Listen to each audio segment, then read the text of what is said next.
예수 그리스도께서 오셔서 우리에게 생명을 주기에 오셨다고 말씀하셨습니다. 그리고 그 생명을 주셨죠. 이 생명은 더 이상 죄의 본성이 아니고 의의 본성입니다.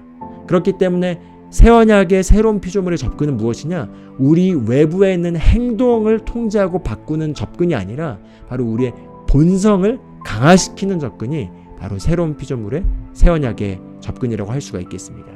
그렇기 때문에 이 하나님의 말씀이 우리 안에서 바른 위치에 자리매김하기만 한다면, 우리의 사상이나 경험이나 말씀과 일치하지 않는 다른 이론들이 아니라 말씀이 그 위치에 자리매김해서 우리 잠재의 시간에 설치되어 있는 모든 프로그램들이 말씀과 일치하기만 한다면 성령 하나님께서 이제 우리 안에 설치된 말씀으로 말미암아 제한 없이 역사해서 우리가 말씀대로 생각하고 말씀대로 말하고 말씀대로 행동하고 하나님으로부터 말미암는 그 말씀이 우리 안에 소화돼서 지혜와 통찰력으로 나가게 돼서 우리가 하는 모든 일에서 예수님처럼 열매를 맺고 많은 열매를 맺는 것이 일어나게 될 것입니다.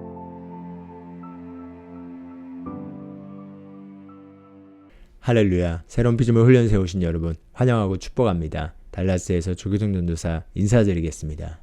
오늘은 여러분과 함께 새로운 피조물 시리즈의 심화 과정인 믿음의 반석에 대해서 오리엔테이션 메시지를 나누길 원합니다.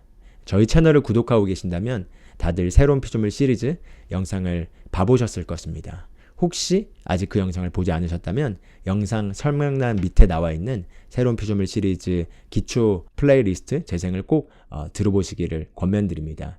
저희 채널에서 하고 있는 모든 내용들과 모든 접근들은 바로 그 메시지에 기반해서 나오고 있기 때문이죠. 그런데 이제 이 오늘부터 나누길 원하는 이 믿음의 반석, 새로운 피조물 심화 과정은 믿음의 반석이라는 최순회 목사님이 쓰신 이 책 내용에 기반해서 진행될 예정이고요. 오늘 오리엔테이션 메시지가 나간 이후에 총 앞으로 12번에 걸쳐서 메시지가 나갈 예정입니다. 그리고 이 내용 같은 경우는 한국에서 지금 NCM New Creation Ministry를 섬기고 계시고, 그리고 제임의 예수성교 사관학교를 또 섬기고 계시는 최순회 목사님께서 이 메시지를 목회 현장에서 지난 30여 년이 넘게 적용하시고, 그리고 거기에서 성도들의 삶에서 놀라운 변화들이 일어나는 것들을 본 그런 열매가 너무나 넘치는 그런 검증된 과정이라고 할 수가 있겠습니다.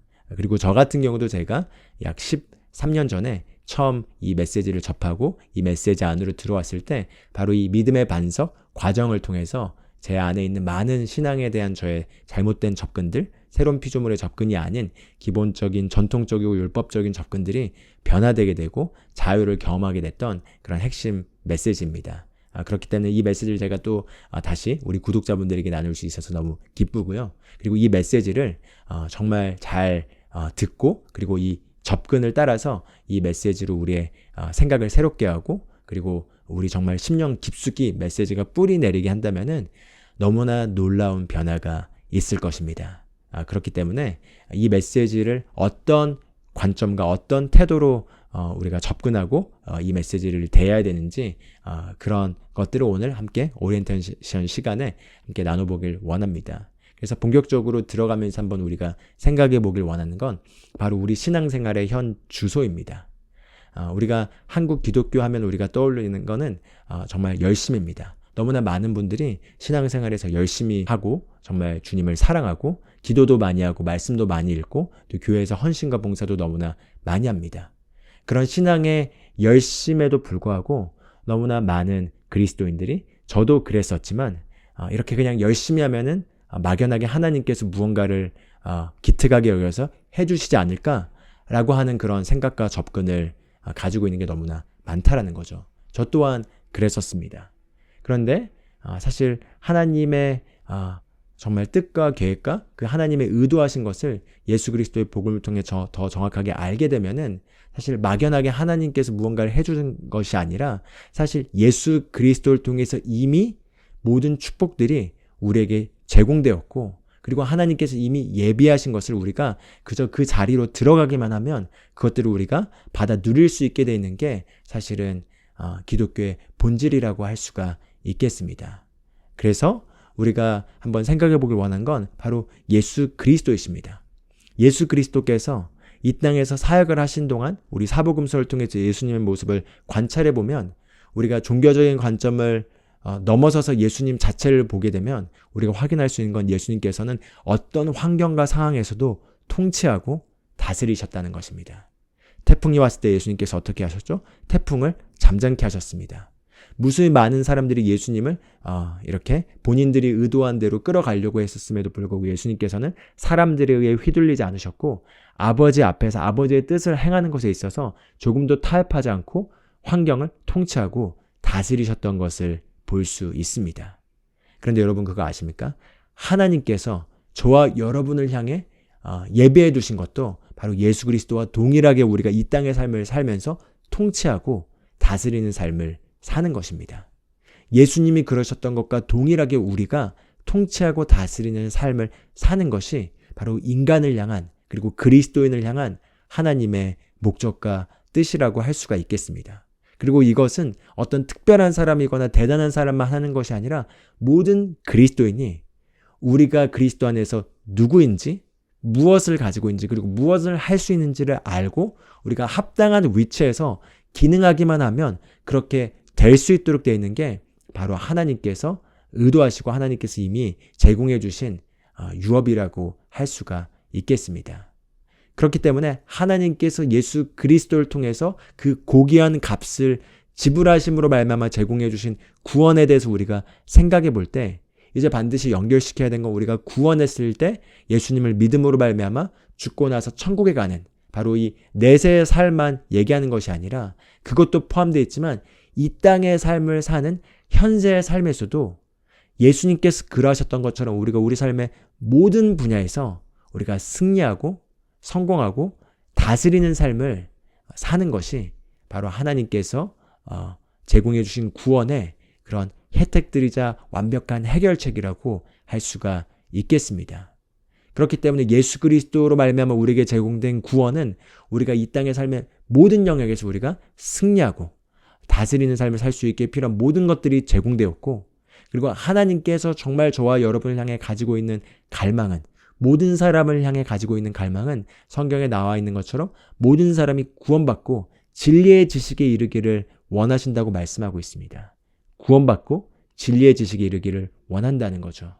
그 말은 우리 모두가 예수님을 믿고 구원받게 되면 거기에서 끝나는 것이 아니라 구원받아서 거듭나게 되었고 이제 이 거듭난 새로운 생명, 하나님의 이 생명과 하나님의 자녀됨으로 말미암아 우리가 점차적으로 영적으로 성장해서 여러 분야에서 점진적인 계시의 증가로 말미암아 하나님이 주신 축복들을 받아 누리는 것입니다. 치유에 대한 축복을 누리고 부유에 대한 축복을 누리고 사랑에 대한 축복을 누리고 평안에 대한 축복을 누리고 기쁨에 대한 축복을 누리고 그로 말미암아 우리 삶에 부정적이었던 것들이 제거되게 되고 삶의 다스리는 능력이 증가되게 되고 하나님의 인도하심의 축복을 누리게 되고 그리고 기도가 응답되는 축복을 누리게 되면서 점점 더 주님의 주되심이 우리에게 분명해짐으로써 부르심의 소망에 우리의 삶의 방향성을 맞추며 살아가게 되는 그리고 그로 말미암아 우리가 점점 더 하나님의 성품과 사랑을 더 깊이 그 길이와 너비와 높이와 넓이가 어떠한지를 우리가 더 깨달아 알게 됨으로 말미암아 정말 하나님의 충만하심으로 가득 찬 삶을 사는 것이 바로 하나님께서 저와 여러분을 향해 가지고 있는 계획이고 하나님은 그래서 저와 여러분이 영적으로 성장하기를 너무나 원하십니다. 그리고 그 영적으로 성장한다는 건 신앙생활을 열심히 하는 것을 얘기하는 것이 아니라 능력이 증가되는 것을 얘기하는 것입니다. 하나님의 충만하심이 우리 삶 가운데 더 많이 나타나는 것을 얘기하고 있는 것입니다. 그리고 그렇게 하기 위해 필요한 모든 것들을 제공해 주셨다는 거죠. 그렇기 때문에 우리가 승리하는 신앙생활을 하기 위한 기본 전제가 있습니다. 저희가 앞으로 이제 12개의 과정에 있는 내용 자체가 우리를 바꾸는 것이 아니라 그 12가지의 앞으로 나올 메시지의 내용이 우리 안에 바른 위치에 자리 잡을 때 그것이 우리의 삶을 놀랍게 변화시키도록 되어 있습니다. 그런데 그 메시지들이 우리 안에 하나님의 말씀이 우리 안에 바르게 자리매김하기 위해서는 말씀을 대하는 우리의 접근과 태도가 달라져야 됩니다. 그런데 우리가 말씀을 대하는 접근과 태도 그리고 말씀을 보는 우리의 관점이 잘못된 관점에서 올바르지 않는 관점에서 우리가 대하고 있다면 말씀이 바른 위치로 우리 안에 자리를 차지하지 못할 것입니다. 그런데 그것들이 바른 위치로 우리 안에 자리를 차지하기만 한다면은 우리가 승리하고 성공하고 다스리는 신앙생활을 할 수 있습니다. 그렇기 때문에 이 승리하고 성공하는 신앙생활을 위한 기본 전제에 해당되는 몇 가지 것들을 한번 지금부터 나눠보길 원합니다. 첫 번째는 바로 우리 신앙생활의 열심을 재검토해보는 것입니다. 우리가 신앙생활의 열심이 좋은 것으로 알아왔습니다. 그리고 신앙생활의 열심은 무엇일까요? 기도를 많이 하고 성경도 많이 읽고 심지어 성경을 필사해서 구약부터 신약까지 전체를 필사하는 것도 포함되고요.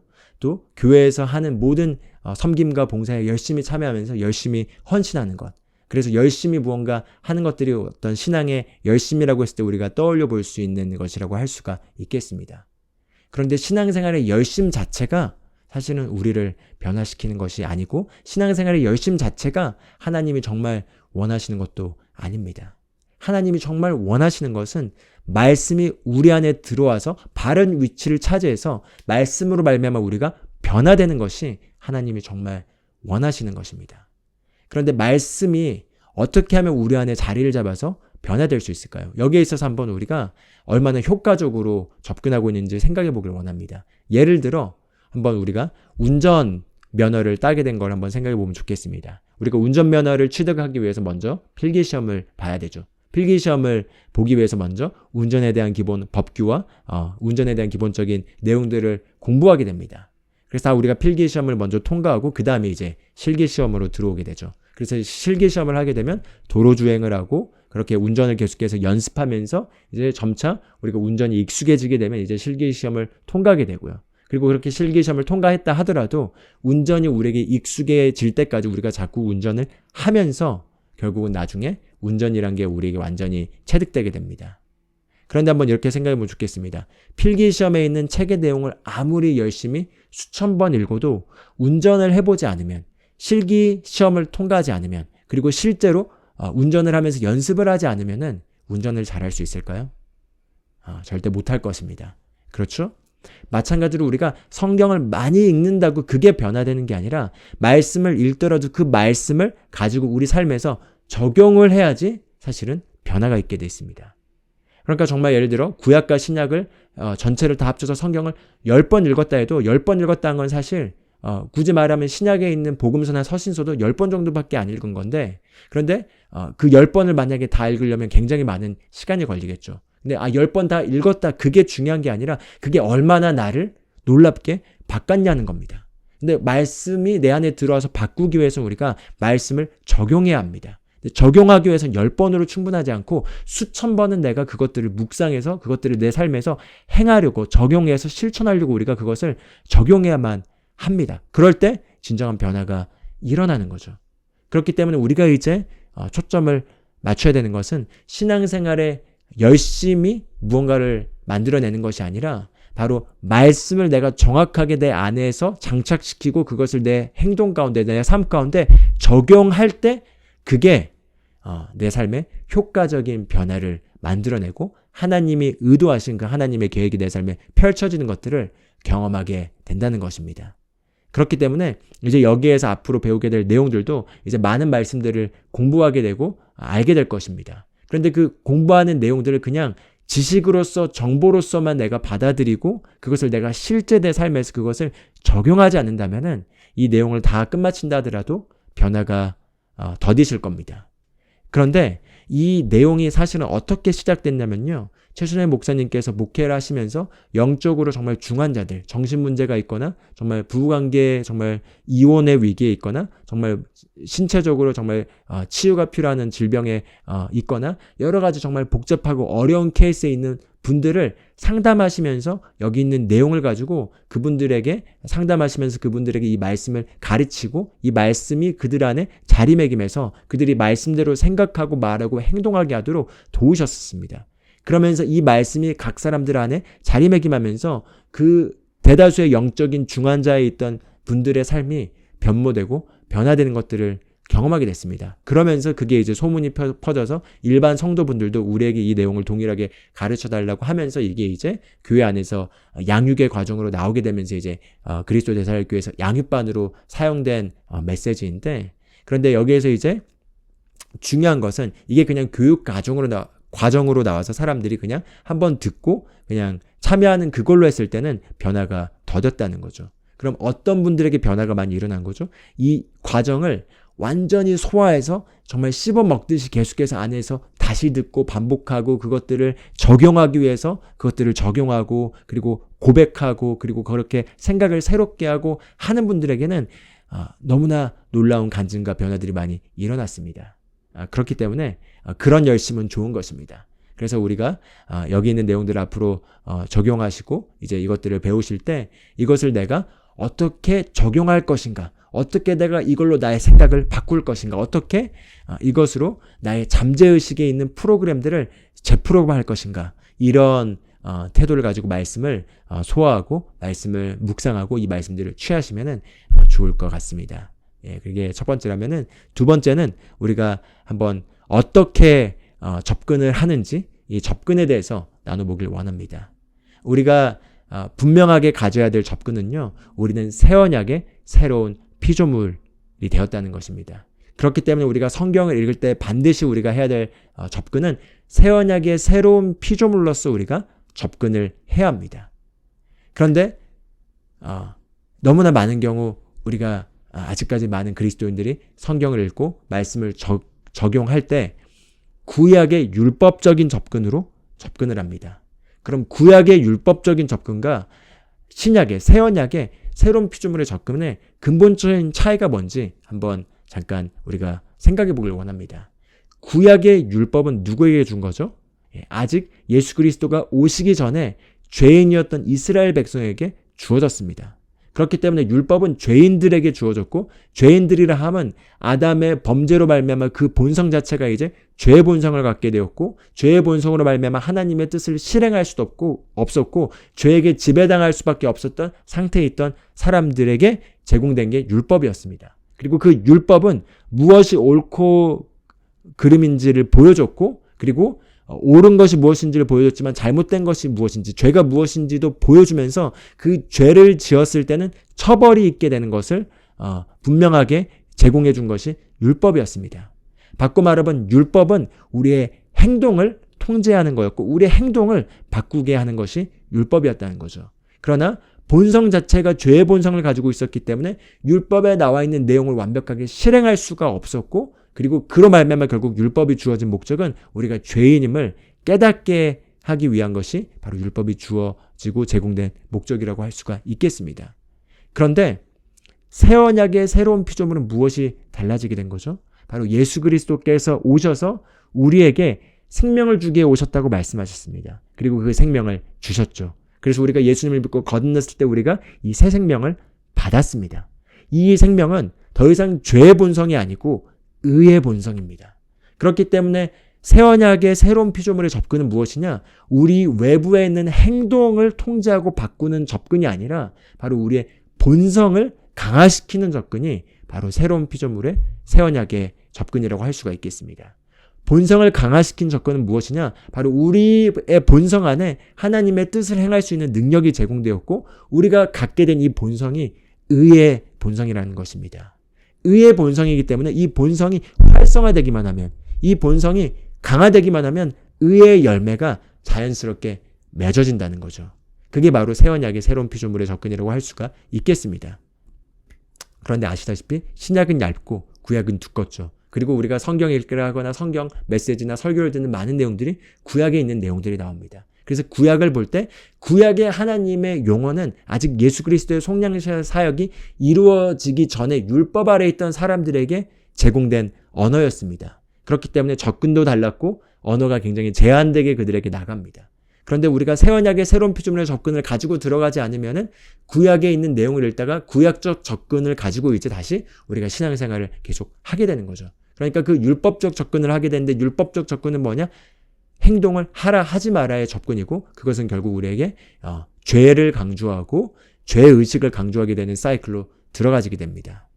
그러다 보니까 이제 신약의 내용을 읽더라도 신약에서 보여주고 있는 내용이 우리의 본성을 보여주고 있고 우리의 정체성을 보여주고 있는데 율법적 접근을 가지고 읽게 되면은 그건 보이지 않게 되고 그러니까 사랑하라는 거지.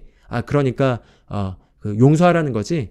그러니까 결국 하나님의 사랑을 우리가 더 깨달아 알아야 된다는 것이 계속 행동으로 들어가는 것입니다. 그러다 보면은 새 언약의 새로운 피조물로서 우리에게 제공된 우리 본성을 강화시킬 수 있는 많은 우리의 정체성을 보여주는 그리스도 안에서 우리가 누구인지에 대한 우리의 거울의 모습을 우리가 제대로 캐치하지 못하고 그리고 다시 이제 구약의 동일한 접근에 빠지게 되는 거죠. 그렇기 때문에 우리가 이제 새 언약의 새로운 피조물의 접근으로 말씀을 보게 되면은 말씀이 특히 신약에 나와 있는 그 새 언약에 우리에게 해당되는 말씀들이 우리 안에서부터 세력을 얻으면서 말씀이 힘을 얻게 되는 것을 경험하실 수 있습니다. 만약에 하나님의 말씀이 내 안에서 강력하게 역사해서 내 삶을 변화시키고 있지 못한다면은 반드시 내가 지금 어떻게 말씀을 접근하고 있는지를 확인해 보시면 좋을 것 같습니다. 율법적인 접근은 뭐라고 했죠? 내 행동을 바꾸는 접근입니다. 새로운 피조물 접근은 뭐라고 했죠? 나의 본성을 강화시키는 접근입니다. 그렇기 때문에 나는 새로운 피조물이고 나는 의의 본성을 가졌고 그리고 내 안에 있는 이 하나님의 새로운 본성이 강화되기만 하면 열매는 맺을 수밖에 없다. 그러므로 내가 해야 될 건 내가 누구인지를 알면 된다라는 그런 개념에서 새 언약의 새로운 피조물 접근으로 말씀을 보시게 되면은 그러면은 이제 우리의 본성의 강화로 말미암는 열매가 맺어지게 되는 것들을 경험하실 수 있으실 거고요. 이 믿음의 반석의 12개의 메시지 또한 다 이 접근을 하시면서 메시지 하나하나를 다 깊게 취하시면 좋을 것 같습니다. 자, 그럼 또 세 번째로 우리가 짚고 넘어가야 되는 거는 바로 많은 경우 여기에 또 걸려 있습니다. 바로 내가 변화되는 것인가? 아니면 내가 하나님을 감동시켜서 하나님이 무언가 해주시기를, 즉 하나님이 무언가 하나님을 변화시켜서 하나님이 무언가 해주시기를 원하는가의 접근입니다. 바꿔 말하면은 내가 무언가를 열심히 하고 그리고 내가 뭔가 신앙에 무언가를 열심히 해서 하나님을 감동시키면은 하나님께서 거기에 감동받아서 나를 기특하게 여겨서 무언가 나를 축복해주고 무언가 나의 자녀들에게 복을 주고 무언가 나에게 더해줄까라는 사실 접근을 너무나 많이 하고 있다는 거죠. 그런데 사실은 우리가 복음을 정확하게 한다면은 그게 온전한 접근이 아님을 알 수 있습니다. 사실은 하나님께서 예수 그리스도를 통해서 이미 우리에게 필요한 모든 축복을 다 주셨습니다. 그래서 축복은 이미 다 우리에게 예비가 되었습니다. 그렇기 때문에 우리가 오히려 해야 될 건 바로 우리 자신을 변화시켜서 축복의 자리로 하나님이 이미 제공해 주신 것을 우리가 받을 수 있는 자리로 우리가 들어가기만 하면 그것들은 우리에게 넘쳐 흐르게 되어 있습니다. 그렇기 때문에 우리가 이제 해야 될 접근은 하나님을 뭔가 감동시켜서 하나님에게 잘 보여서 하나님이 무언가를 해주시는 것이 아니라 하나님은 이미 예수 그리스도를 보내셔서 우리에게 다 제공해 주셨고 우리가 변화돼서 그 위치로 들어가서 하나님이 이미 제공해 주신 것을 마음껏 제한 없이 풍성하게 누리는 것이 우리가 해야 될 관점, 포인트, 우리가 해야 될 접근이라고 할 수가 있겠습니다. 그래서 우리 디모데후서 3장 16절에 17절 말씀도 보면 이렇게 얘기합니다. 모든 성경은 하나님의 감동으로 된 것으로 교훈과 책망과 바르게 함과 의로 교육하기에 유익하니 이는 하나님의 사람으로 온전하게 하며 모든 선한 일을 행할 능력을 갖추게 하려 함이라 이렇게 얘기하고 있습니다. 할렐루야. 바로 하나님의 말씀이 교훈과 책망과 의로 훈육하기에 유익한데 이 말씀이 하나님의 사람인 저와 여러분을 변화시켜서 그래서 우리가 선한 일을 행할 능력을 갖추게 한다는 거죠. 여호수아 1장 8절에도 보면 이 율법책을 내 입에서 떠나지 말고 주야로 묵상하여 그 안에 기록된 대로 다 지켜 행할 때 너가 너의 길을 성공하게 하고 너의 길을 형통하게 한다라고 얘기하고 있습니다. 즉 하나님의 말씀으로 말미암아 우리가 변화되면 우리가 그 축복의 자리에 들어가게 돼서 그것들을 누리게 된다는 거죠. 그래서 이걸 잊지 마셔야겠습니다. 바로 내가 변화돼서 그 축복의 자리로 들어가는 겁니다. 예를 들어 우리가 하나님께 기도를 한다 하더라도 우리가 많은 경우 기도에 대한 접근도 우리가 뭔가 기도를 열심히 해서 하나님을 감동시켜서 하나님이 무언가 해주는 거를 막연하게 기대하면서 기도하는 경우가 너무 많습니다. 그러나 사실 신약의 새 언약의 우리가 사실 가져야 될 기도는 무언가 기도해서 하나님을 변화시키는 접근이 아니라 우리가 기도를 통해 하나님이 이미 제공해 주신 자리로 들어가서 그 안에서 흘러넘치게 받아 누리고 그로 말미암아 변화된 우리 자신 안에 역사는 성령님의 능력이 제한 없이 흘러가서 그래서 그것이 나타나는 게 바로 기도의 유익이라고 할 수가 있겠습니다. 예, 기도의 유익은 우리가 바로 그 자리로 들어가는 것입니다. 할렐루야. 그리고 그 자리에 들어갔을 때 거기 이미 있기 때문에 그것을 우리가 흘려보내고 누릴 수가 있는 것입니다. 그럼 네 번째로 우리가 또 짚고 넘어가야 될 건 바로 우리 삶의 한계는 하나님이 정하시는 것이 아니라 바로 우리가 정한다는 것입니다.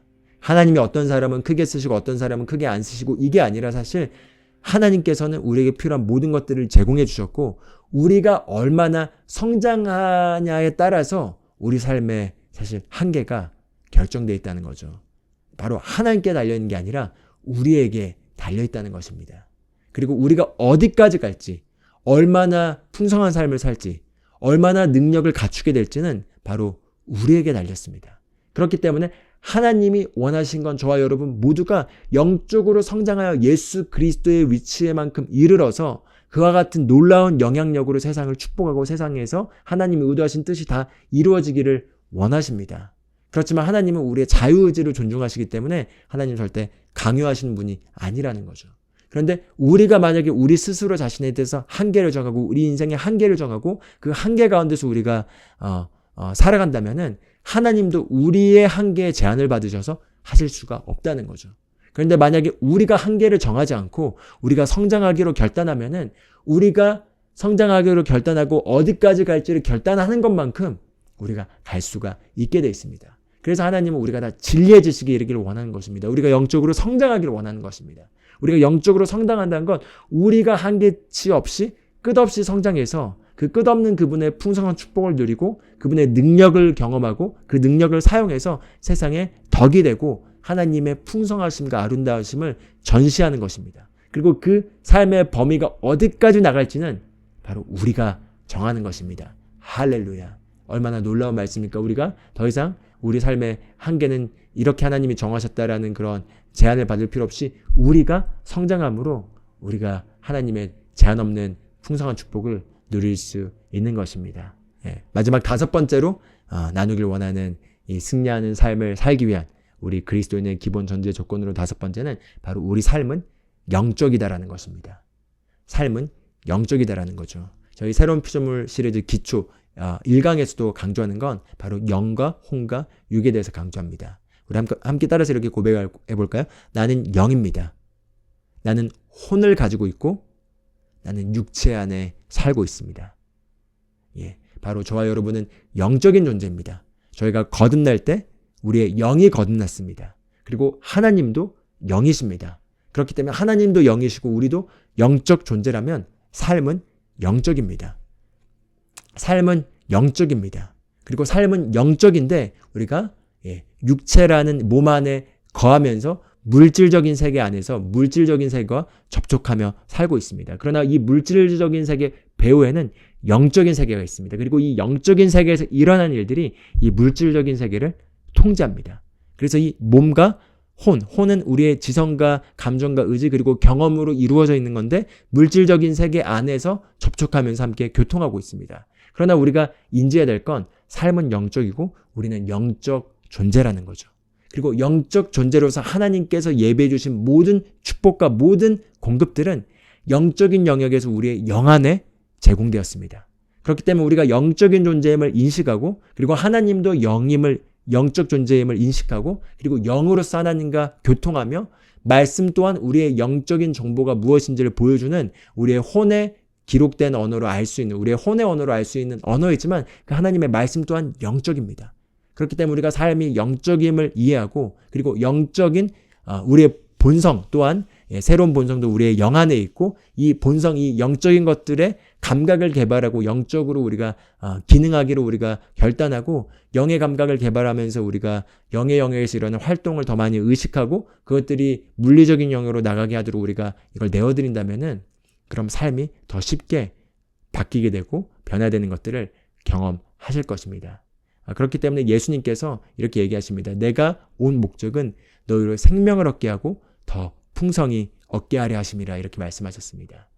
내가 온 목적은 너에게 생명을 주고 이 생명은 그냥 우리 인간적인 생명을 얘기하는 게 아니라 예수님이 가지고 계셨던 생명, 하나님이 하나님 되게 하신 생명인 조의 생명을 얘기하고 있습니다. 하나님과 같은 종류의 생명을 얘기하고 있습니다. 그 생명을 너에게 주고 그 생명을 가진 자만이 누릴 수 있는 최대치의 삶을 살게 하려고 왔다라고 말씀하셨습니다.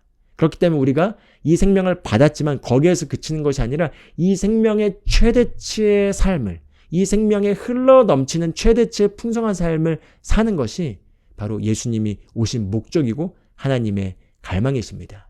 그런데 이 생명의 최대치의 풍성함이 누려지는 삶이라 하면 어떤 것일까요? 바로 삶의 모든 영역에서 우리가 승리하고 다스리고 그리고 열매를 풍성하게 맺는 삶입니다. 그런데 이 생명 안에서 충만한 삶을 살기 위한 조건이 있다면 무엇이냐? 이 생명은 바로 우리 거듭난 영 안에 주어진 것이기 때문에 우리 영의 활동 안에서 이 영으로 기능하는 것들을 우리가 훈련하고 그것들을 적용하고 그것들을 우리가 풀어놔야지 그 생명의 충만함의 최대치를 누릴 수 있다라는 거죠. 그래서 우리가 이 영으로 기능하는 것을 훈련해야 합니다. 왜냐하면 삶은 영적이기 때문이죠. 그리고 우리가 영으로 기능하는 걸 훈련하게 되면 삶의 모든 것들은 바뀌게 되어 있습니다. 그런데 우리가 이런 접근을 하지 않고 그냥 신앙을 열심히 하고 그리고 또 삶에 살아가는 세상에 일어난 일들에 대해서는 또 세상 방식대로 살아가다 보니까 열심히 신앙생활을 했음에도 불구하고 삶에 일어난 어떤 열매와 변화에 있어서는 제한적인 효과적이지 못한 제한적인 열매를 맺어왔던 거죠.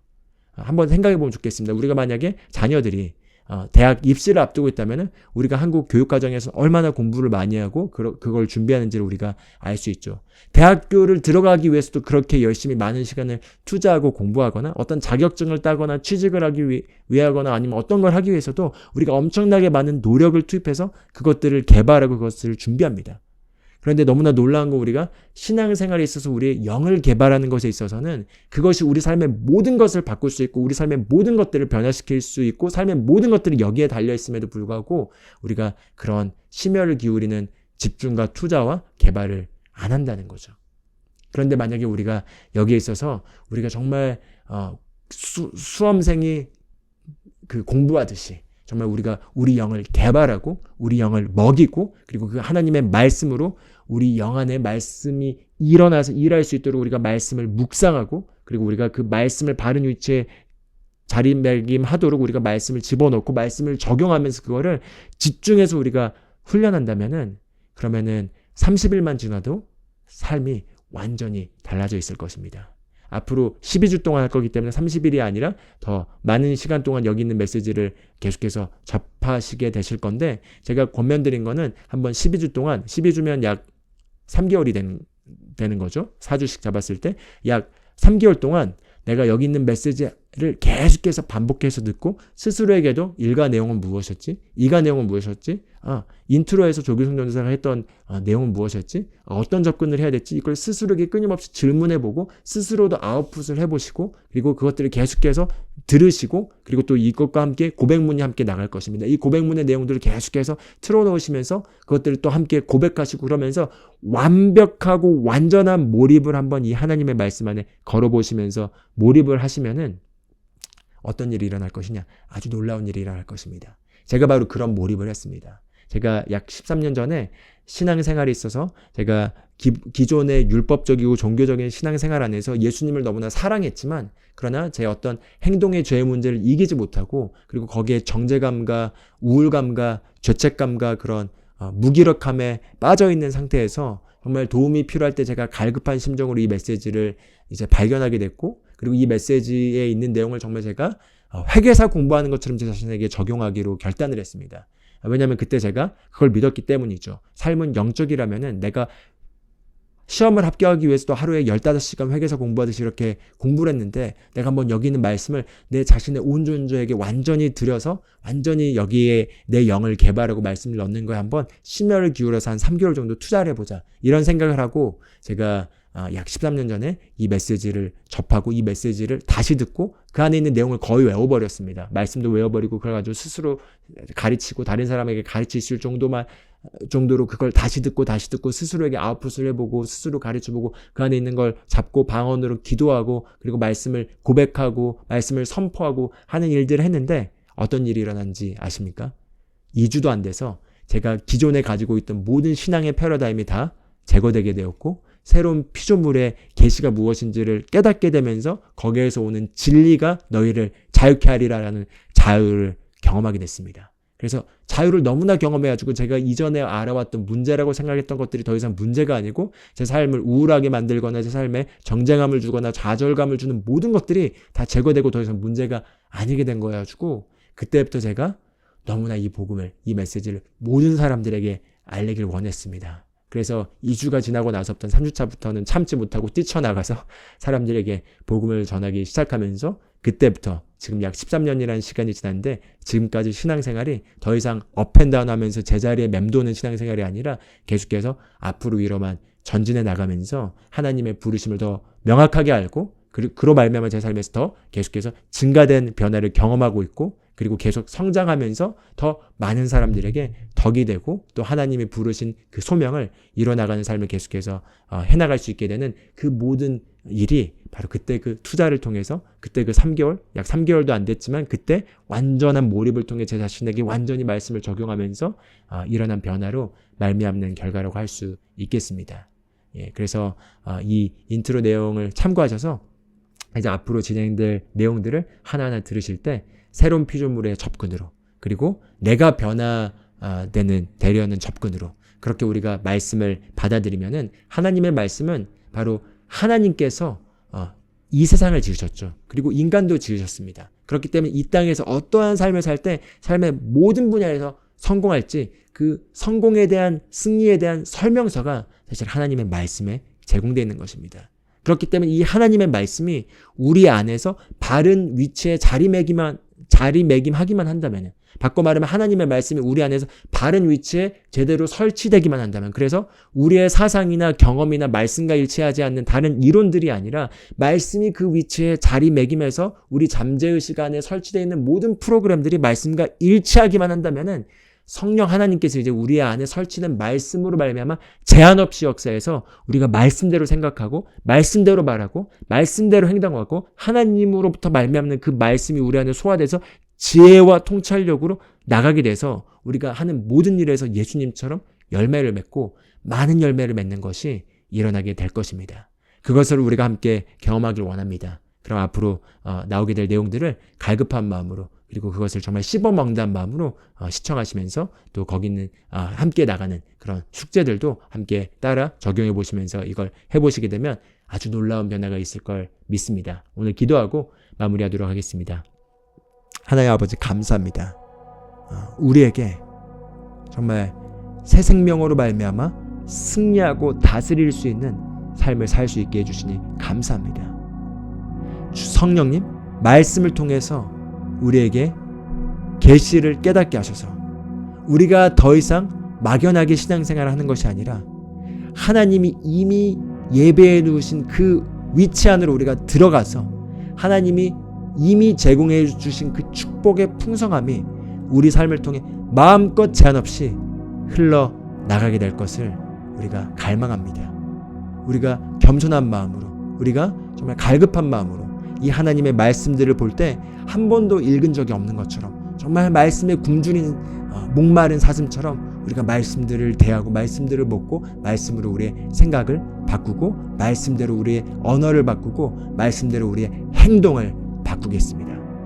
성령님 감사합니다. 말씀이 우리 안에 들어올 때 우리 안에 역사하는 그 본성의 능력으로 말미암아 말씀을 행할 수 있게 하시니 감사합니다. 자유가 임하게 하시니 감사합니다. 우리를 붙잡아 놓고 있던 모든 한계와 중독이 제거되게 되고 우리를 제한하고 있던 모든 억압들이 제거되게 하시니 감사드립니다. 주 예수 그리스도의 이름으로 기도합니다. 아멘.